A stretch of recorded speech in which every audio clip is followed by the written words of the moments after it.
first, welcome everyone to the second edition of Boss Fight Live. We really love doing these sessions. They're so fun for us to answer your questions and to debut new content.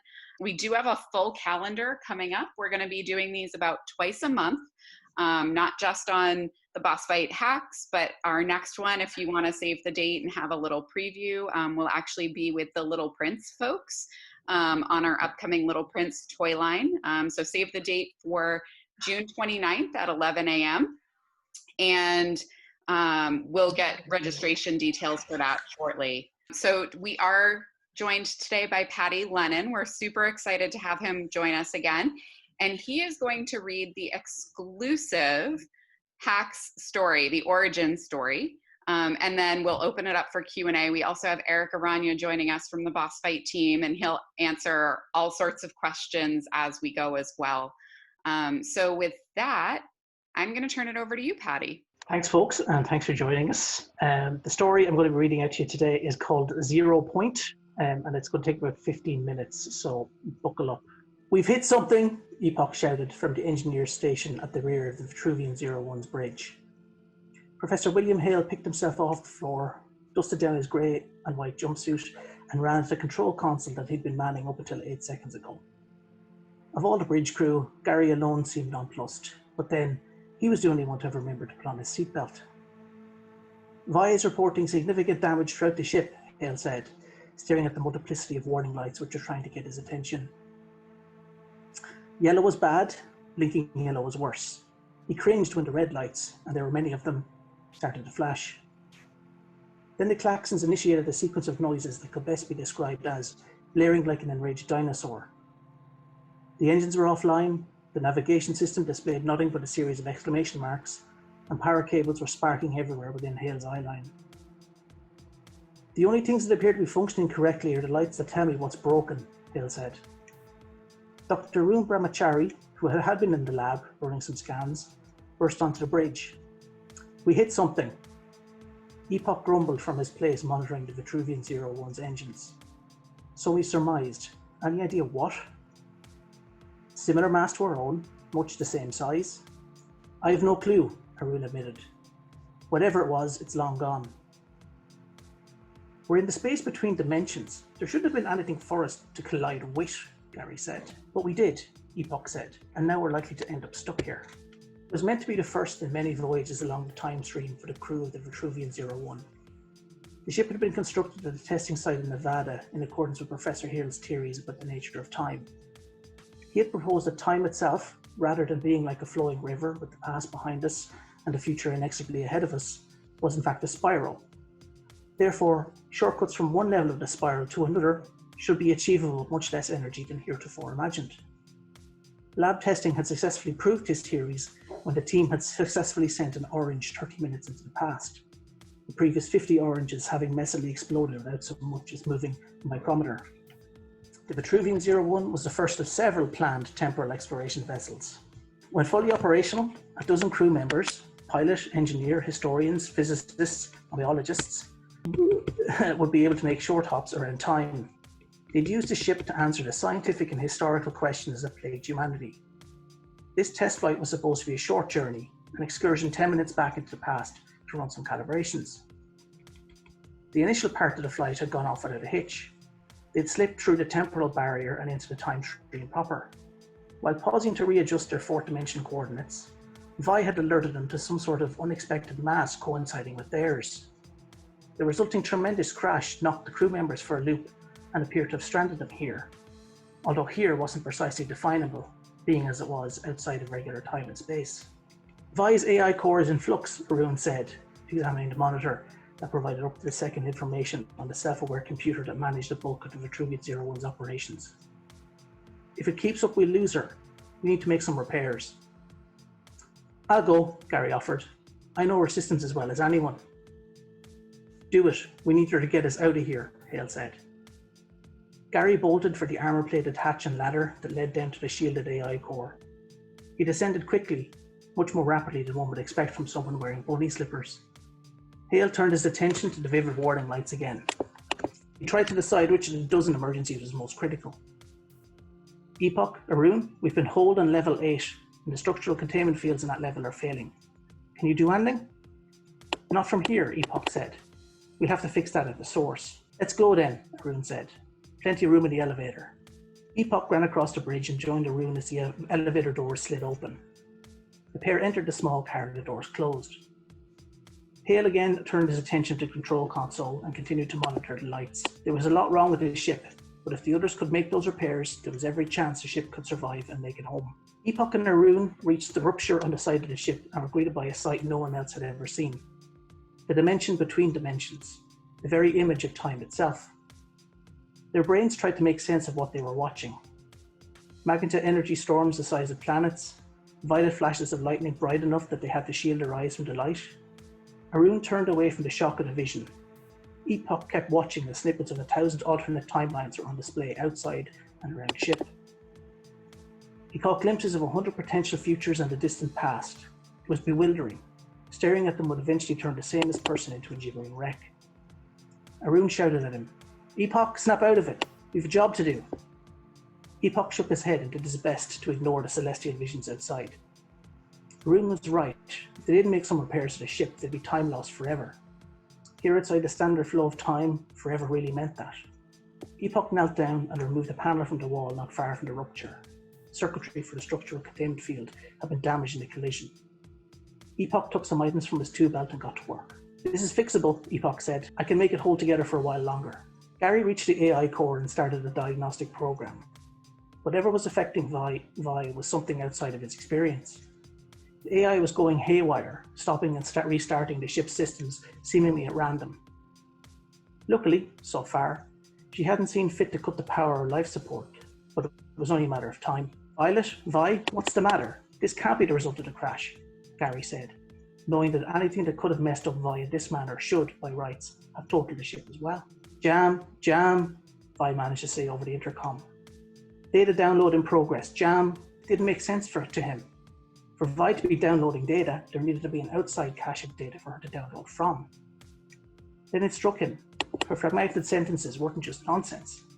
Vi was telling him what was happening. Someone or something was forcing her to download massive quantities of garbage data, effectively jamming her cognitive abilities. He ran to the control board for the AI, intending to disconnect her data access abilities and cut the feed. At that second, the ship was hit again, flinging Gary clear across the AI core. He grabbed onto her girder and managed to hold as the ship shook. Epoch had been close to completing the repairs in the containment field when the second impact racked the ship. He fell backwards uncontrollably, trying to grab onto the wall as he moved. It was useless. The careening Vitruvian 01 was spinning out of control. Arun was tumbling around the corridor as well, but managed to find a handhold. "That was lucky," he said.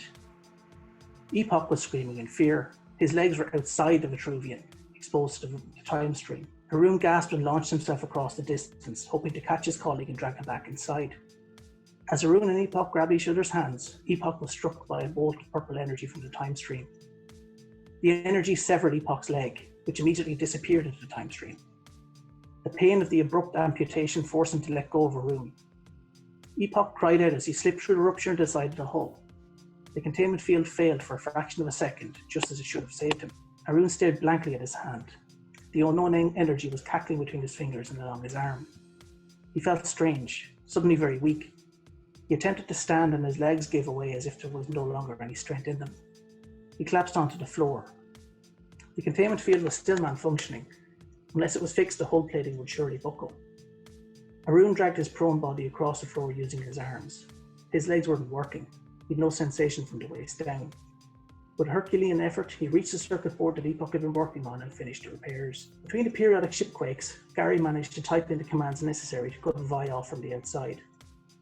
And once the AI spoke. "Thank you, Gary. The external signal that was forcing a direct data download has been cut off.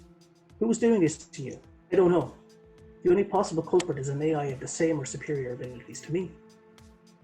"There aren't any AI with superior abilities to you," Gary exclaimed. "That may have been true when we left Nevada, but as Professor Hale is fond of saying, time is of no consequence. An AI from the future did this to you?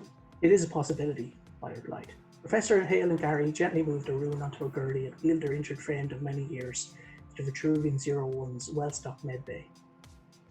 Hale too had suffered an injury. His floating ribs had been fractured and the second collision an uncontrollable movement of the ship and the immediate aftermath had bounced him around the bridge like a pinball. "I'll place you in the autosurgeon," Hale said when the group arrived in the lab.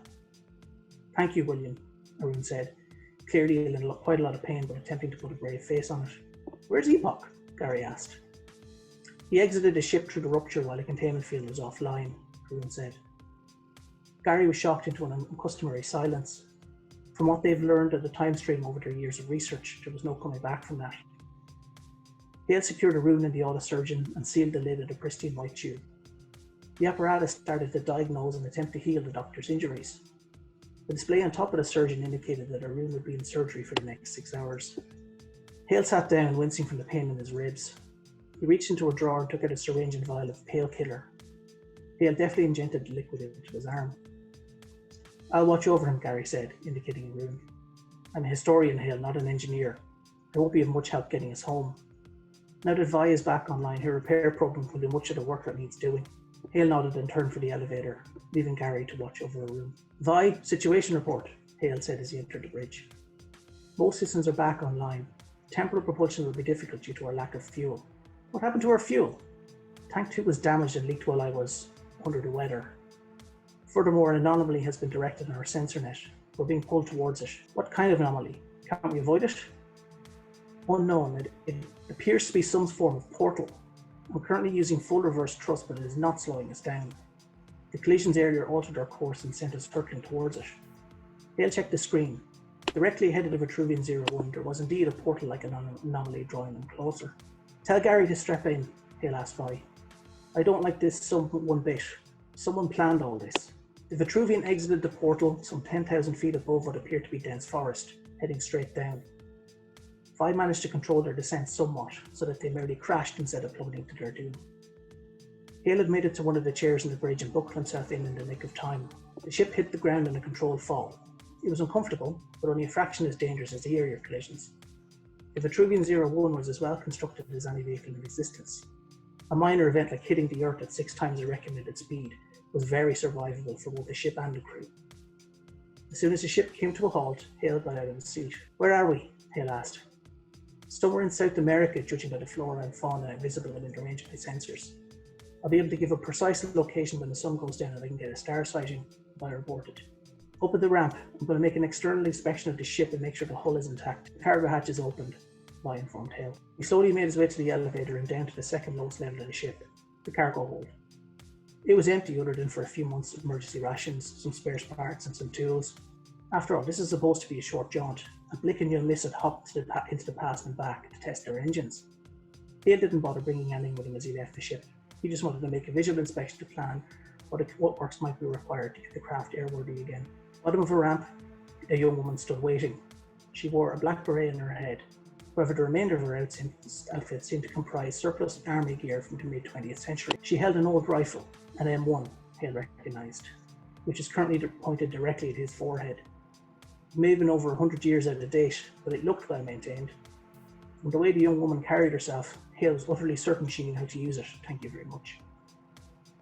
Hale raised his hands. Enough had happened to him today already, and he saw no reason to add getting shot to the list of occurrences. "¿Quién eres?" the woman demanded. "Hello. Hola, Hale said.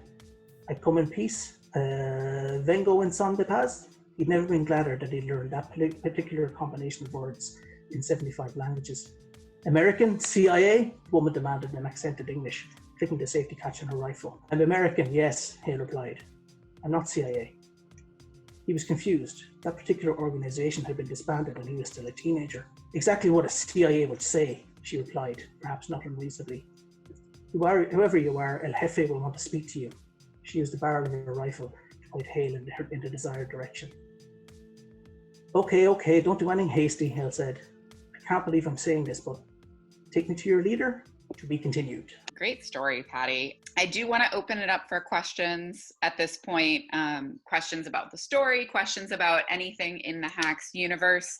So the first one that came in was, we saw lots of new characters today.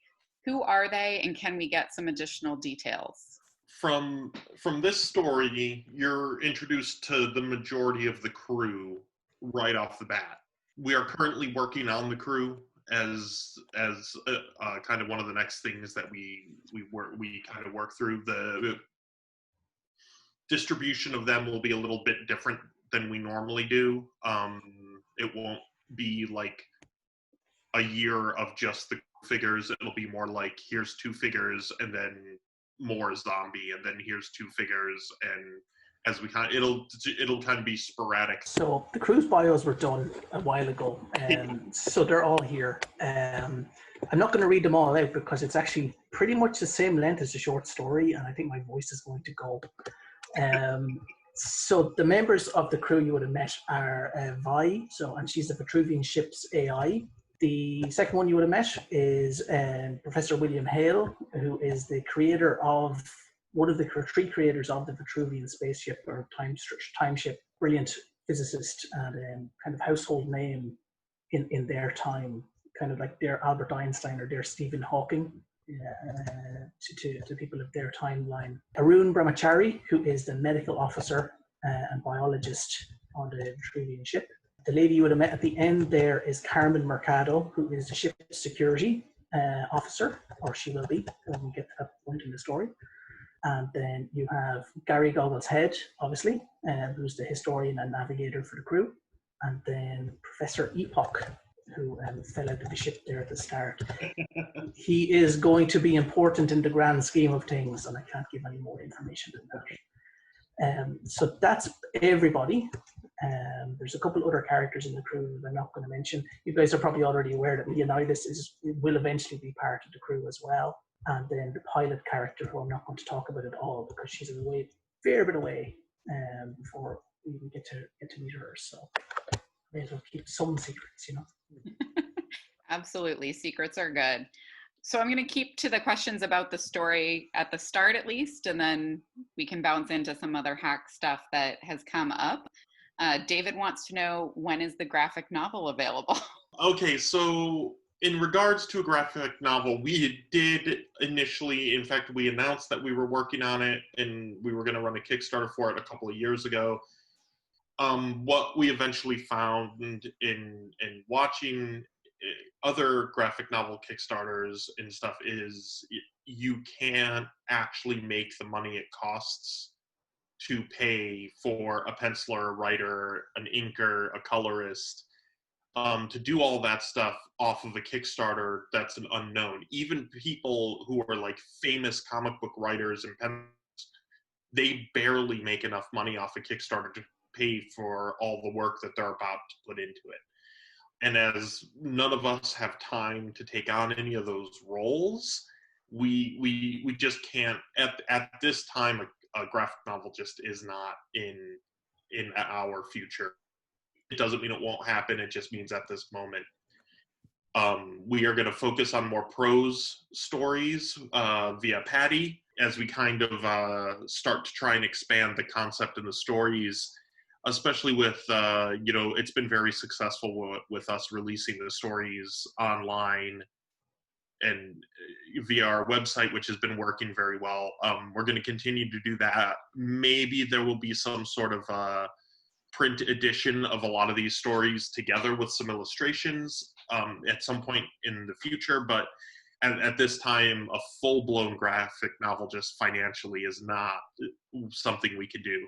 I wish it was, because my first love is comics. And so it would cost about 50 grand and we need to sell about 3,000 or 4,000 copies of it to break even, and that's not going to happen. Yeah, I mean, DC and Marvel struggle to sell that many of their mid-tier characters in comics, so it's not, the industry just is not as strong enough to support as much new stuff at this time. And that's a great segue into another question that we received. With the stories that have been released, we've seen bits and pieces. We had the Britney story. There was one in the fantasy realm with the orcs. There's one with the Greek series this week. What's kind of the story order, and how does this fit into that? This is obviously the origin point. The idea is to do 5 or 6 stories with the Vitruvian crew to introduce the various characters and kind of give you a background on all of those.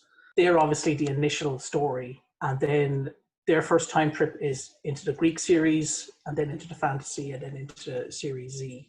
So The fantasy stories I've done have actually been kind of don't involve the crew at all. They're just taking place in that timeline, and the crew may not even be there yet at that point in time.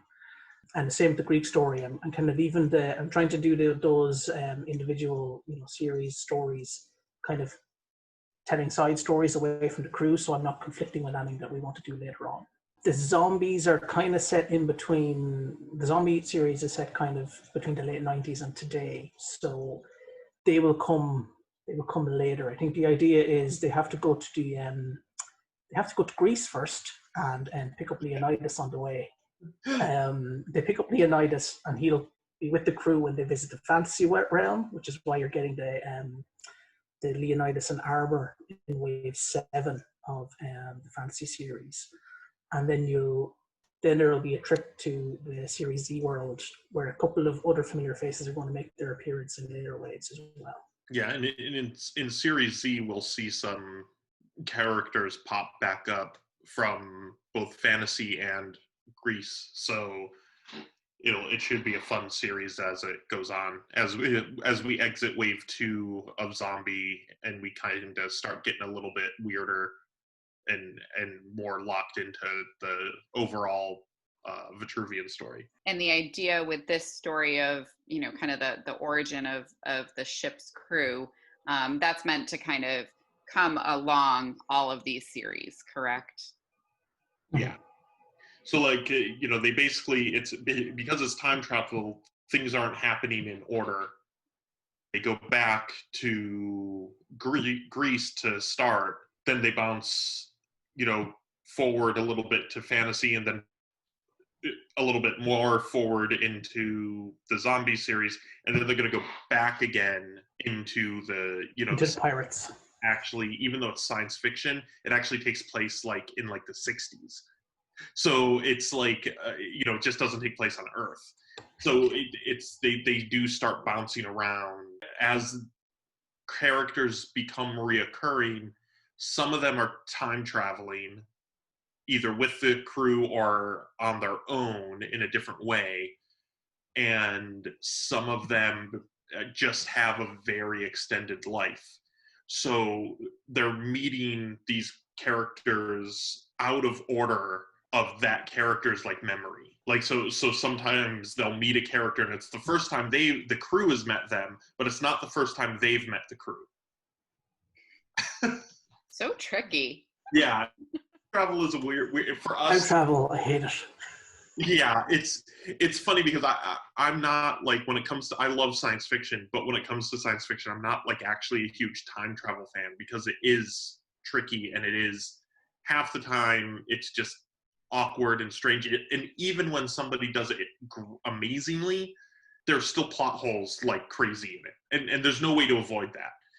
But so for us to actually have chosen to make this harder on ourselves by making the entire toy line based around time travel is it was a decision. Yeah. Thanks, Eric. Yeah, you're welcome, Paddy.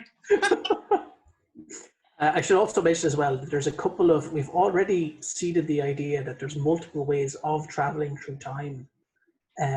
So the Vitruvian's scientific method isn't the only way. Darsok, the orc mage, his bio explicitly references that he is able to travel through time, and he's familiar with the idea of magically traveling through time. So we set that up there in case we need fantasy characters to ever need to travel. Darsok is there as a means to make that happen. And actually, Darsok's book has a very crude illustration of the Vitruvian 01 in it, on its pages, on the toy. So we kind of did see that in early on, as well as Darsok's magic is like that pinky purple color, and that pink like fuchsia color is we chose that to be, that's the color of the time stream that they see, and that the energy and everything in the ship is actually run on that, as is all their technology is run off this like fuchsia energy. And that's also the magic that Darsok is a master of, is kind of that state. He's tapping into that energy somehow. Another question came in. You introduced kind of a few clues about where they kind of crash land. You have South America, 20th century. Is that meant to be a point in time, or is that just a coincidence and kind of where That they landed? is a point in time. That is Carmen's time period. So that's her at the end of that story, the Lady in the Beret. She is in Bolivia in the mid to late 1960s. And actually, Carmen Mercado is actually my grandmother's name. Then she is from Bolivia, and that is actually tied to, as kind of an homage to my nona. So That's an Easter egg right there. Mm-hmm. So if you want the exact location, it's the Euro Ravine in Bolivia. Are Cyborg, Medusa, and Stonefist still being made? Eric? They are still planned for Series 3, which will come on the heels of Series Z. The designs that we showed initially they may change quite a bit from those, because we are kind of redesigning, and we're kind of tearing down the initial designs that we did for Series 3 for the science fiction series. We're kind of tearing down those designs and starting over to unify everything into a little bit more of a cohesive design language. Originally, the science fiction series was designed by multiple designers at Boss Fight, and as such, it kind of didn't gel. Just visually, it didn't gel together. So we're going to kind of tear it down and keep some of it, toss some of it, rebuild some of it, and Cyborg, Medusa, and Stonefist are definitely still going to be there, but as will William McLeod, but their designs will probably change quite a bit before it comes. A question came in with lots of potential spoilers, so whatever you can share here, Eric.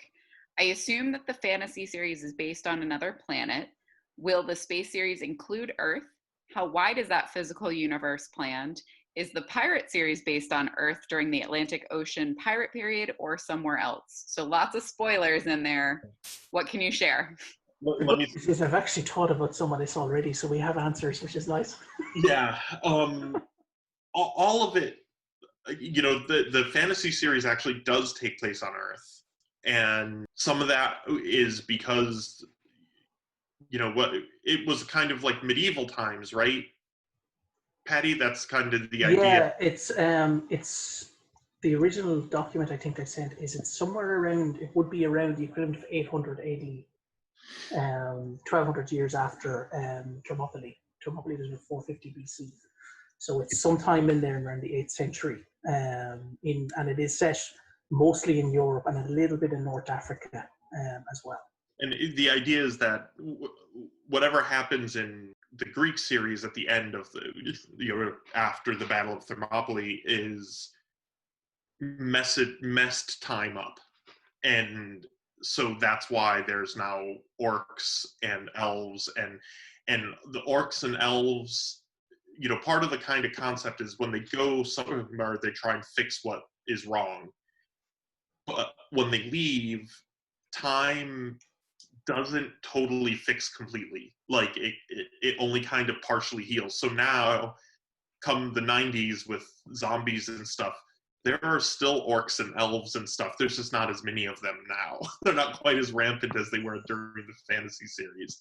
But these mythological creatures are now part of the world. As for the pirate series, that takes place in the 1700s was the initial pitch, which is, it will be Atlantic Ocean, pirate faring type of thing. And Earth will be involved. Earth and Earthlings will be involved in the science fiction series, even though it doesn't take place on Earth. Pirate series, the heyday of pirates that we all imagine, the Long John, the Blackbeard and all those guys, that was only like a 20-year period, and there was never more than about there was never more than about 5,000 people you could call pirates, as in guys on a ship robbing other ships. So we're going to have to expand that quite a bit from what actually happened historically to make, important length of time and numbers of people involved in the activity, to make it a full series. So with all of that explanation, Eric and Paddy, does that mean that a zombie killer orc figure is coming? Can we spoil something? Can we spoil something? I think that's Eric's no face. Our big spoiler on that is it's a big deal, so I don't want to spoil it. But yeah, I mean, there's definitely some cross fantasy zombie stuff coming, as well as cross Greek zombie stuff coming. So we're starting to see some people's favorite figures get questions here. Will there be another Uriel made in some form? Uriel, she's returning. She's going to come back in kind of a big way, actually. So it should be pretty fun where we see her again. And sooner rather than later, actually. She's only a few waves away. All right, so Stenosbio says she's making animal hybrids. Could that mean a new beast line? Specifically, it's for the Wave 7 Coleoptera figure is one of Steno's creations. The four-armed lizard lady is one of hers. But if you wanted to add to that, you could always take like the mouse heads and parts and put them on knights, or put them on, make yourself like medieval like mice and rat people and crab people, and using our kits and stuff. The idea was the idea of that was more for fun. Steno is severely depowered at this point. Kind of the concept there is, if all three sisters are at full power, they're very powerful, but when one of them is depowered, as Medusa losing her head, they don't have the same abilities and the same powers and the same, like, they all depower together.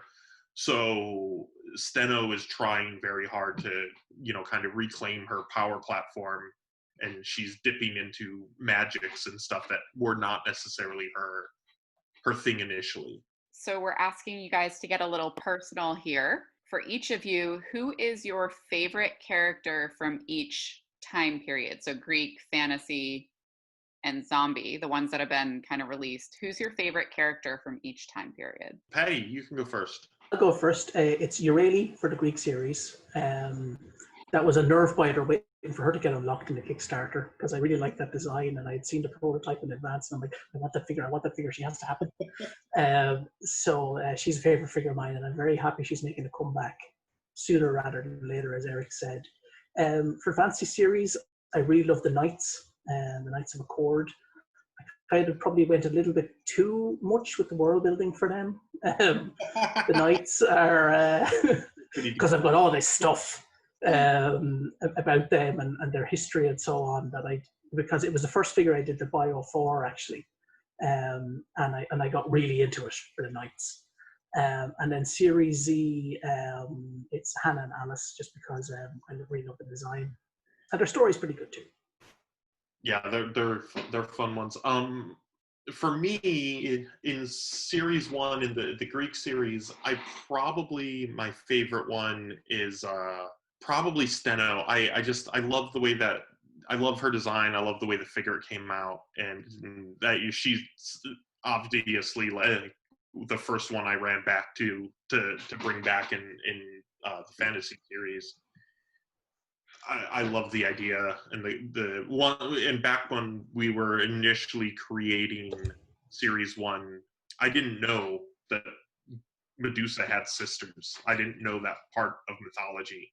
And once we found that out, I thought it was the greatest thing. This discovery for our line was that there were sisters to kind of play with, because we knew we wanted to do Medusa, and then it kind of blew up from there. For the fantasy series, my favorite characters are probably the upcoming Queen Solon. I love the design. I love the green armor. I love the elves. That's very cool. And I like a lot of the initial elves as well. But Solon just kind of comes to a different, she's very regal looking, and I love the character. For Series Z, my favorite figure has not been, we did talk about her in one of the last Q&As, so I'll mention her again, but my favorite character we haven't shown her yet though, but my favorite character in Series Z is Rink Rash, who's a roller derby zombie killer. And I just think she's so much fun. We have someone asking if there are any other characters you want to drop that haven't been announced yet, guys. Any spoilers you want to share with the team? I think we have too much out there now as it is. We are working on wave 8 of fantasy, as well as some other surprises from fantasy. But I don't think we're ready to drop any hints on those yet or anything. Okay. We're getting a bunch of questions on particular characters. So you mentioned Queen Solon. We've seen the pre-orders. When are those going to be in hand, Eric? We are finishing up approval on the tooling.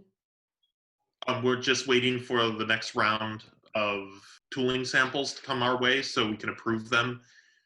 Make sure everything works right and nothing's breaking or anything like that, and then pretty much they go into production. So they're kind of next on the slab to go to full production. We're just, like I said, we're just waiting on finished tooling and paint samples. And we had a couple of questions come in on the Knight of Asperity and whether he will be back in stock. As you people bought the Asperity Mage in 2 hours and 12 minutes. Leave us alone. Yeah, right? We give you a new Asperity figure today that's gone already. Initial Knight of Asperity will not be reissued as is. It doesn't mean we're not going to do a new Knight of Asperity, though. We already have in wave 7.5, or is it 6.5? 6.5. 6.5, we have the female Knight of Asperity coming, and if we do any more Knights of Asperity, we'll change it up and make it different. But the Knight of Asperity is the Knights of Asperity are a big part of that whole series. So us going back to that well is pretty likely. And kind of a follow-on, will we ever see a Space Knights of Accord? Maybe. I mean, that would certainly be a fun thing to do, is some Space Knights in the sci-fi series, as some of those characters may carry over into that. We'll see. Okay. Paddy, you mentioned kind of, or hinted at, other crew stories. Are those coming soon, and will they be in kind of the written form that we've started releasing stories now, or are you going to kind of hold those and do a harder, big release? I imagine so. I only finished 0 Point last night, so I haven't started the next one yet. So we'll see when that happens. But my idea is, like I said, to do 5, I think is the idea. 5 stories with those guys, bringing you up to Leonidas joining the crew. Eric, has the team ever collaborated with other toy companies so that similar characters aren't out there from competing lines? Not directly. We do talk to a lot of the other smaller toy companies and stuff like that. We're friends with MJ and Dime Novel Legends and Animal Warriors of the Kingdom and all them. It's more of a courtesy to not kind of push on something like that, but the reality is if they need to do something because it's right for them at that time, and it goes against what we're doing, or it's going to compete with what we're doing, or vice versa, we got to do it. Like, there's always going to be something competing for the fans' dollar. Like, it's always going to be there. You can't take everything into account every time. There's so many small toy companies now. I will say none of us are intentionally gonna try and hurt each other. Within the story, is the Vitruvian team ultimately responsible for causing anomalies in time and some of the issues that you kind of alluded to? Yes, so the idea is, as Eric said, when they try fix things, there's ripple effects as well. So they may fix something really bad and then find that they've caused something much worse in the future. Solving something in the past will, affect things in the future. So they will cause some problems as well as solving lots of problems as well. Also, kind of the concept that once you create a time machine, that's it. Time is messed up. Like even before you use it, will start to get fiddled with, because the creation of the machine itself is gonna mess things up. With the actual Vitruvian team, the crew being a long way off, are there some plans to do some cool poster art or other things behind those characters and figures at this point? I would love to do some more posters and stuff, but the reality is that they don't sell super well. So if we do anything like that, it would be more promotional type, very low run promotional type things. I can't imagine we would go too deep into that, other than us, posting, images and stuff online for, to kind of help market the whole concept. And early on, there was concept art for the graphic novel that featured a evil-looking cyborg character that seemed to be a villain. Is that character still part of the H.A.C.K.S story? Even-looking cyborg who was missing one of his legs, yeah? Is that getting into spoiler territory yet? All right, we'll jump to another question. Is there a place dedicated to fan photography? There is not a dedicated space for that, but it's certainly something that we could look into. Just keep in mind, every time we go, we start another offshoot of our company and stuff. It takes time from what we're doing. But yeah, we are looking to better the website and add more to it and stuff like that. So it would be a cool thing for us to have. In our physical shop, have we ever considered telling the story with the figures in a diorama form for display? Yeah, we recently just moving the office around. Actually, this past week, we actually removed the castle dio from the store finally. We're still using it for photography use and stuff like that. But I've actually, one of the things I really want to do when I designed the Vitruvian 01, it's not enormous. It's not like the Enterprise or Star Destroyer big. And that I did that on purpose, so it would be something that is recreatable if not in a toy form, in dio form. And it wouldn't take up, an actual 4-inch, Enterprise would be 30 feet long. Like it's not going to be USS flag sized, basically. Yeah, like it doesn't have to be that enormous, because the ship isn't that enormous. So it looks like we have somebody who's really excited about the upcoming customs contest that's currently running. It says, "You're one of the judges, Eric. How do I bribe you?" Can you give me gills? Because that's really what I want. All Are right. you some sort of mad scientist that can...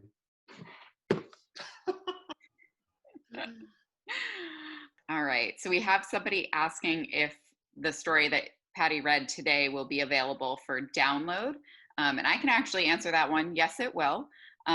It'll be a couple weeks. When we post the recording from today, we will also post the 0 Point story for download as well.